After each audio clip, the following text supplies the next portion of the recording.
The prison asteroid Kronos 7 rotated slowly against the backdrop of distant stars, its surface bristling with defense towers and sensor arrays. Marcus Vale adjusted his stolen guard uniform and checked his forged identification one last time. The neural dampener hidden beneath his collar would mask his human biosignature for exactly 47 minutes, not long, but hopefully enough.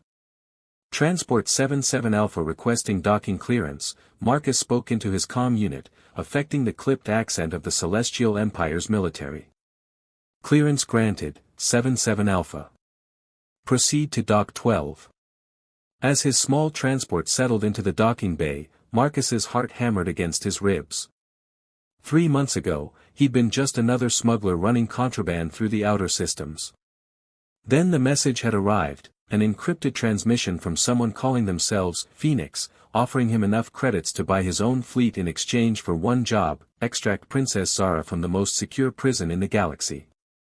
Marcus had laughed at first. Nobody broke out of Kronos 7. The asteroid was a fortress, designed to hold the Empire's most dangerous political prisoners. But the voice in that transmission had been desperate, pleading, and something about it had stirred feelings Marcus thought he'd buried long ago. Maybe it was the mention of injustice, or maybe he was just tired of running from the Empire's forces. Either way, here he was. The docking bay doors sealed behind him as he stepped onto the station. Immediately, the oppressive atmosphere hit him, the air recyclers working overtime, the constant hum of power generators, the subtle vibration of weapon systems charging and discharging. 2 guards approached, their ceremonial armor gleaming under the harsh artificial lights. Papers, one demanded, extending a gloved hand. Marcus handed over his forged documents, trying to look bored rather than terrified. The guard's scanner beeped as it verified his fake credentials. Green light. Marcus allowed himself to breathe. "You're here for prisoner transfer?" the second guard asked. "Imperial intelligence requisition," Marcus replied, producing another forged document. "Prisoner designation ZX-47 is to be moved to the capital for enhanced interrogation." The guards exchanged glances. Even here, the reputation of Imperial intelligence struck fear into hearts. They nodded curtly and gestured toward a transport pod. Bay 7. Your prisoner is in maximum security block Omega. The journey through the asteroid's interior took 12 minutes, 12 minutes of traveling through corridors lined with detention cells, past automated security systems that could reduce a man to atoms in milliseconds, deeper into the heart of the fortress than any outsider should ever go. Block Omega was different from the rest of the prison. The air here hummed with energy fields, and the walls were lined with a substance Marcus recognized as psi-dampening alloy. Whatever prisoners they kept here, the Empire wanted them completely cut off from any form of psychic or technological assistance. Cell 47 sat at the end of the corridor, its door marked with warning symbols in 3 different languages. Marcus's escort guard pressed his palm to a scanner, and the massive door began to slide open. 15 minutes, the guard said. That's all intelligence authorized. Marcus nodded and stepped inside. The door sealed behind him, leaving him alone with the prisoner. She wasn't what he'd expected. Princess Zara of the Celestial Empire sat on a simple metal bench, her back straight despite months of imprisonment. Her skin held the characteristic luminescent quality of her people, seeming to glow softly in the dim cell light, but it was her eyes that captured Marcus's attention. They were the color of distant nebulae, deep purple shot through with silver, and they held a mixture of surprise and hope as they fixed on him. "You're human," she said, her voice carrying the musical quality typical of celestial nobility, but roughened by her imprisonment. "And you're supposed to be dead," Marcus replied, moving closer. According to the official reports, Princess Zara died in a shuttle accident 3 months ago. A bitter smile crossed her lips. "Death would have been preferable to this." "Who sent you?" "Someone who calls themselves Phoenix. They want you out of here." Marcus began working on the energy restraints around her wrists, his lock-picking tools designed specifically to disrupt celestial technology. "Can you walk?" "I've been dreaming of walking out of here since the day they brought me in." She stood as the restraints fell away, and Marcus caught her as she swayed slightly. The contact sent an unexpected jolt through him. Her skin was warm, almost electric to the touch. "What did they want from you?" he asked, surprised by how much her answer mattered to him. "Information about the resistance movement.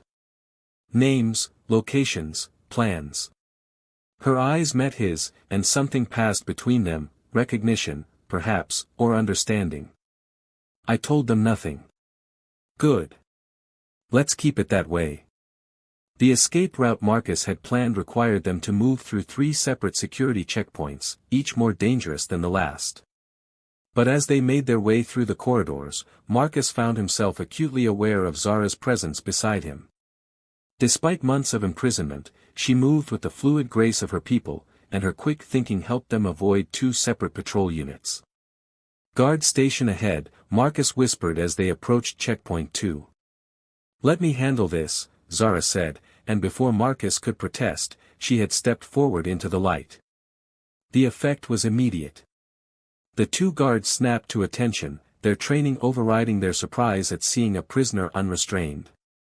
"Gentlemen," Zara said, her voice carrying the absolute authority of someone born to rule, "there has been a security breach in Block Omega. You are to evacuate this section immediately and report to your commanding officer." The guards hesitated for only a moment before saluting crisply and hurrying away. Marcus stared at her in amazement. "Royal Command voice," she explained with a slight smile. "It works on anyone trained in Imperial protocol, even if they've never seen you before." They reached the docking bay with minutes to spare. Marcus's transport was still there, still fueled and ready for departure. But as they approached, alarms began blaring throughout the station. "They've discovered you're missing," Marcus said, pulling Zara toward the ship. "No," she replied, looking back at the fortress that had been her prison. "They've discovered I'm free. There's a difference." As Marcus's ship launched from Kronos 7, Imperial fighters already scrambling to intercept them, he glanced at the woman now strapped into his co-pilot seat. Princess Zara of the Celestial Empire, daughter of the most powerful ruler in the galaxy, looked at him with those nebula-colored eyes and smiled. "Thank you," she said simply. "Don't thank me yet," Marcus replied, throwing the ship into a desperate evasive maneuver as plasma fire lit up the space around them. "We still have to survive the next few hours." But as he piloted them away from the prison asteroid and toward the uncertain safety of deep space, Marcus realized that survival had taken on a whole new meaning. For the first time in years, he had someone, worth fighting for. The chase was just beginning. The abandoned space station Nexus 6 drifted silent and dark in the void sector, its hull scarred by decades of neglect and the occasional meteor strike. Princess Zara watched through the viewport as Marcus maneuvered their damaged ship toward the station's emergency docking bay, his skilled hands coaxing performance from engines that should have failed hours ago. "How did you know about this place?" she asked, noting the way his jaw tensed with concentration as he brought them in for landing. "I've been running from the Empire for most of my adult life," Marcus replied, his voice carrying a weariness that spoke of years spent looking over his shoulder. "You learn to find the places they don't bother looking." Their ship settled into the docking bay with a grinding sound that made Zara wince. Marcus ran his hands through his dark hair and leaned back in his pilot's seat, finally allowing exhaustion to show on his features.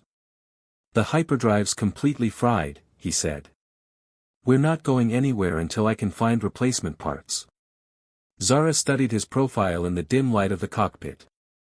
During their harrowing escape from Kronos 7, she'd been focused on survival. Now, in the relative safety of the abandoned station, she found herself really seeing him for the first time. There was something in his eyes, a depth that spoke of loss, of choices made and prices paid. "Tell me about Phoenix," she said softly. Marcus's expression shifted, becoming guarded. "What do you want to know? You said they hired you to rescue me, but you never said why. What's their interest in keeping me alive?" For a long moment, Marcus was quiet. Then he turned to face her fully, and Zara felt her breath catch at the intensity in his green eyes. "Phoenix is your brother," he said. Prince Kale. He's been trying to find a way to get you out of that prison since the day you disappeared. Zara's hand flew to her mouth. Kale. But how did he? He's been working with the human resistance. Apparently, he's convinced there's a conspiracy within your father's court, and your imprisonment was part of it. Marcus stood and began gathering supplies from the ship's emergency kit. He couldn't act openly without exposing himself, so he hired me.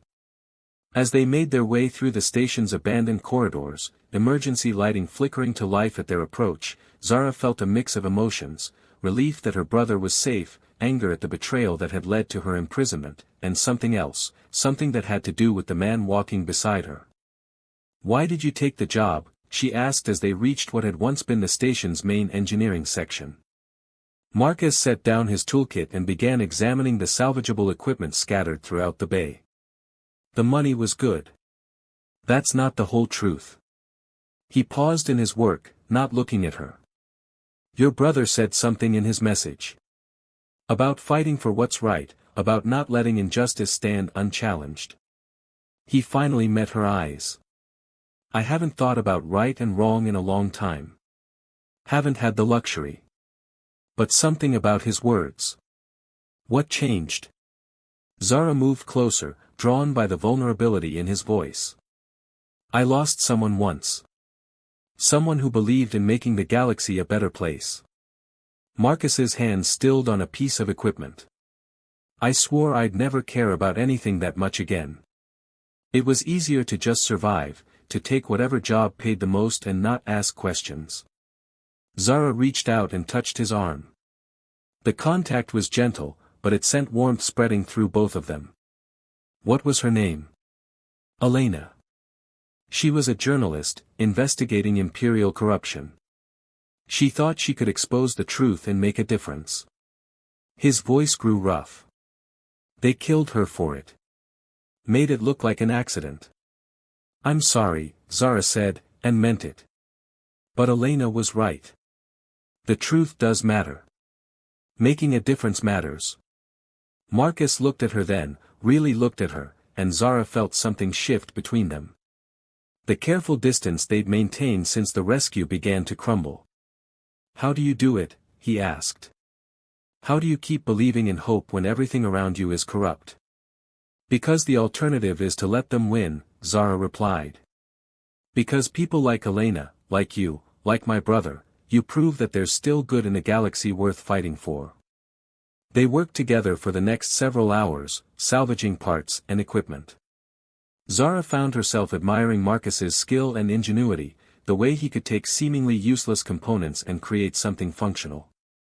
But more than that, she found herself drawn to the man himself, his quiet strength, his surprising gentleness, the way he seemed to see her as a person rather than just a princess. The hyperdrive will need at least 12 hours to integrate with our ship systems, Marcus said as they finished the installation. We should get some rest. The station's crew quarters were sparse but functional. As they settled in for the night, Zara found herself reluctant to leave Marcus's side. Something about his presence made her feel safer than she had in months. Marcus, she said as he prepared to take the first watch. What you did back there, on Kronos 7, you risked everything for someone you'd never met. Phoenix paid me well, he said, but his voice lacked conviction. Phoenix couldn't have paid you enough to risk your life like that. Not for a stranger. Marcus was quiet for a long moment. When he spoke, his voice was barely above a whisper. Maybe you weren't a stranger. Maybe, when I heard about what they'd done to you, about how you'd refused to break despite months of imprisonment. He looked at her. Maybe I saw something in you that reminded me of Elena. Of the person I used to be. Zara's heart raced. And who were you? Someone who believed in justice. Someone who thought love was worth fighting for. The air between them crackled with tension. Zara took a step closer, and Marcus didn't back away. What if I told you I've been thinking about you since the moment I saw you in that cell, she whispered. I'd say you're suffering from rescue syndrome, Marcus replied, but his eyes betrayed him, showing the same longing she felt. And what if I told you it's more than that?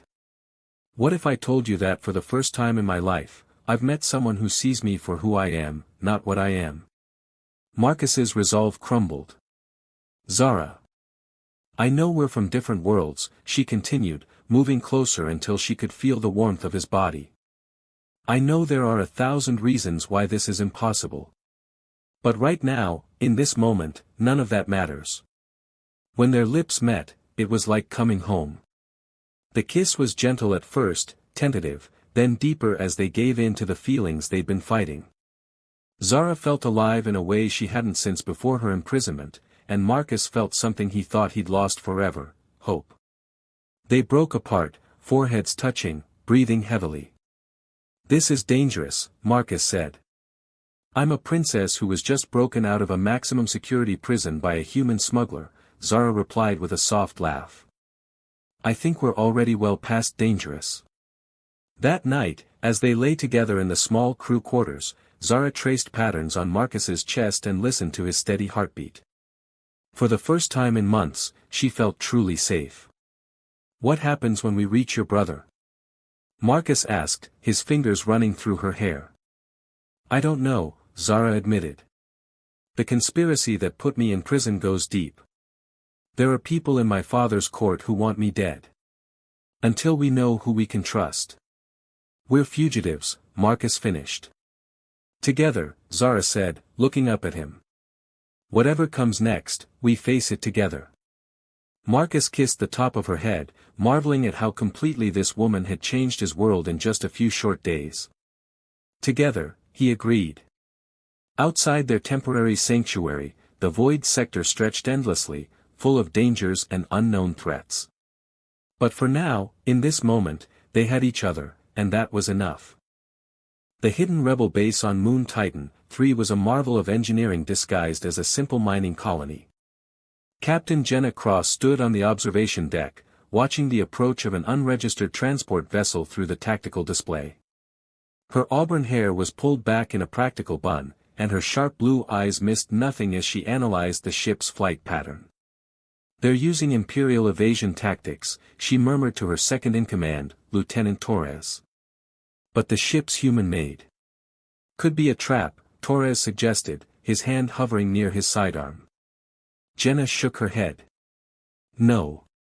Look at the engine signatures, they're running on salvaged parts. This is someone desperate, not someone setting an ambush. As the ship settled into the base's concealed landing bay, Jenna made her way down to meet the unexpected visitors.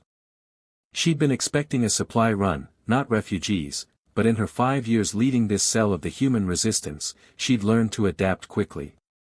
The ship's hatch opened, and a man with dark hair and weary green eyes emerged first, his posture protective as he helped a woman down the ramp.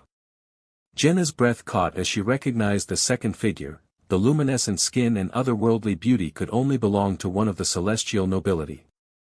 I'm Captain Jenna Cross, she announced, her hand resting casually on her weapon. You're in restricted space. The man stepped forward, his movements careful and non-threatening. I'm Marcus Vale. This is Princess Zara. We're looking for Phoenix. Jenna's eyes widened. Phoenix was the code name used by her most valuable contact within the Celestial Empire, someone who'd been feeding the Resistance crucial intelligence for months. Phoenix is expecting you. Phoenix hired me to extract the princess from Kronos 7, Marcus explained. We need sanctuary while we figure out our next move. Before Jenna could respond, footsteps echoed through the landing bay. She turned to see a tall figure approaching from the shadows, Prince Kale of the Celestial Empire, his formal robes replaced by practical clothes that couldn't quite disguise his noble bearing. Zara, he called out, his voice breaking with emotion. The princess ran to her brother, throwing her arms around him in a fierce embrace. Jenna watched the reunion with interest, noting how the prince's carefully controlled facade cracked to reveal genuine relief and love. I thought I'd lost you, Kale whispered, holding his sister tightly. You almost did, Zara replied, pulling back to look at him. If not for Marcus. Kale turned to the human smuggler, extending his hand. I owe you a debt I can never repay. Just help us figure out who's behind this conspiracy, Marcus said, accepting the handshake. Your sister's been through enough. As the group moved to the base's secure briefing room, Jenna found herself walking beside Prince Kale. She'd been corresponding with Phoenix for months, but meeting him in person was different. He was younger than she'd expected, perhaps only a few years older than her own 28, but his eyes held the weight of someone who'd seen too much. Captain Cross, he said, his voice carrying the musical quality of his people but tempered with something earthier. I've read your reports. Your tactical insights have been invaluable. Just doing my job, Your Highness, Jenna replied, surprised by how his simple acknowledgement affected her. Kale, please. We're allies here, not subjects and royalty. The briefing room was spartanly furnished but secure, with holographic displays showing star charts and intelligence reports. Kale activated a projection showing the political structure of the Celestial Empire. The conspiracy goes deeper than I initially suspected, he began, his expression grave. My investigation suggests that Minister Voss, the Emperor's chief advisor, has been working with a faction of nobles who want to see humanity subjugated rather than treated as equals. Zara leaned forward. They imprisoned me because I was advocating for the peace treaty. Exactly. They needed you silenced but couldn't simply execute you without raising questions. Kale's jaw tightened. So they staged your death and buried you in Kronos 7, hoping you'd eventually break and give them information about resistance sympathizers within the court. Jenna studied the intelligence reports, her tactical mind already working through the implications. If Voss is behind this, he has resources. Military support, intelligence networks, financial backing. We can't fight him head-on. No, Kale agreed. But we can expose him. I've been gathering evidence, but I need proof of his direct involvement. And how do we get that? Marcus asked. Kale looked at Jenna, and she felt something electric pass between them. We need someone to infiltrate the capital.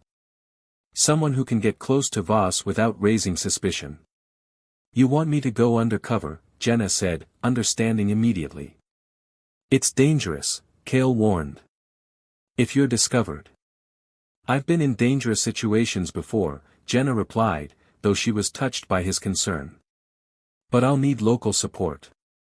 Someone who knows the court protocols, the political landscape. I'll go with you, Kale said immediately. Absolutely not, Zara interjected. If you're seen on the capital world, Voss will know something's wrong. Then what do you suggest? Kale asked, frustration evident in his voice. Jenna had been studying the star charts, and an idea was forming.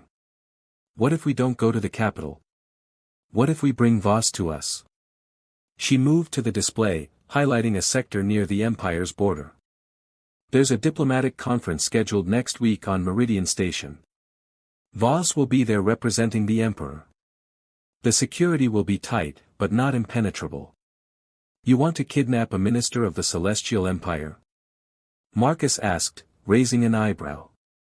I want to get close enough to access his personal files, Jenna corrected. Every politician has secrets. We just need to find the right ones. Kale studied the plan, his mind working through the logistics. It could work.